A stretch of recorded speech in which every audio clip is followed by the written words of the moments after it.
Now we are going to look at how PCR has impacted health in detecting different pathogens and also quantifying how much pathogen is present in a sample. Say someone is infected with a virus. Initially, detecting a virus was a big challenge because the initial technique, which is called ELISA, was dependent on the amount of protein present in the sample. So very low quantities of virus could not be detected. Because we need enough protein to be able to detect it in by ELISA method.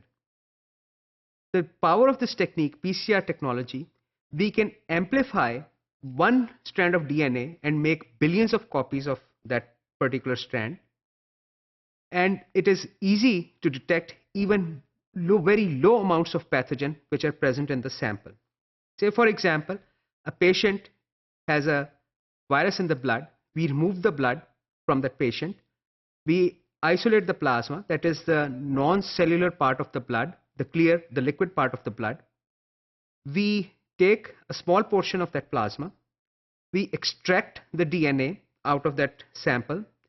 If the virus is present, we will have the viral DNA in our sample, extracted sample. We can run a PCR reaction of our sample. We know the special sequences of the virus, so we can make the complementary primers for that particular virus. We run the PCR reaction. Now, if our sample had virus in it, its DNA will be amplified, and we also know what size fragment would be generated by this PCR procedure. When we run the gel, if the band is present, our patient has the virus in its blood.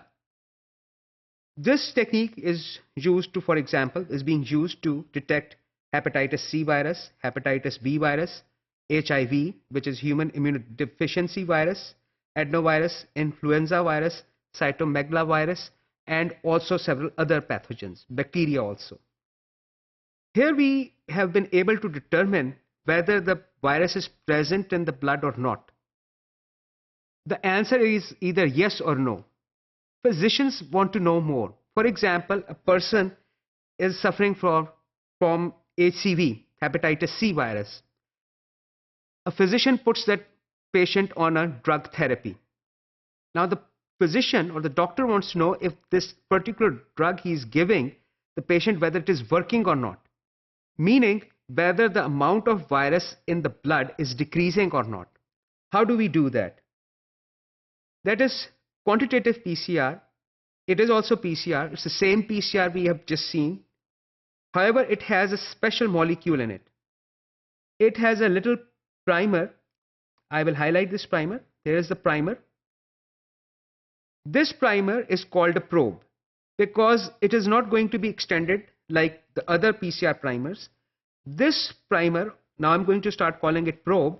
This probe will bind DNA, the target DNA, or the target DNA being our viral DNA, at a specific location. When the PCR reaction is run, this probe will be degraded. This probe has two important molecules attached to it, R and Q. R is the reporter molecule which glows under certain light conditions. Q is the quencher molecule which will absorb all the light being produced by the R molecule. These molecules will, if they are adjacent to each other, they will not produce any light. But if Q and R are separated, the light will be produced because quencher is no longer in the vicinity of the reporter. It will not be able to absorb the light of the reporter and light will be produced.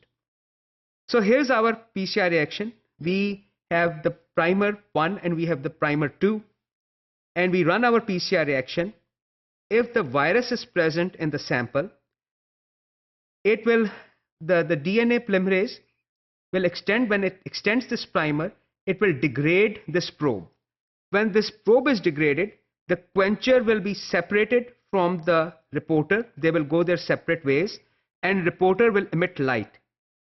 The amount of light is directly proportional to the amount of sample or the viral DNA that was in the original sample. So if our sample, say for example, had only one viral DNA, only one photon of light, which is a unit of light, one particle of light will be emitted and it will be detected. Let me show you in a different way. Here is our quantitative PCR. Here's the target DNA. Here is the primer. Here's the DNA polymerase. Here is our probe with the quencher and the reporter next to each other. This reporter is not glowing because the quencher is absorbing all the light. When this PCR reaction is run, the DNA polymerase in this case will degrade the probe and separate the two molecules, the reporter and the quencher. When the reporter has been released from the probe, it will emit light. This PCR machine, which is used for quantitative PCR, has a very sensitive camera in it. It can detect very minute amount of light.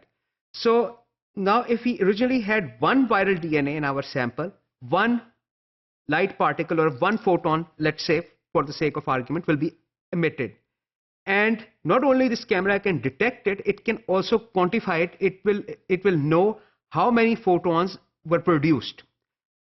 If there were 10 viral samples and 10 viral DNA fragments present in our sample, 10 photons will be produced.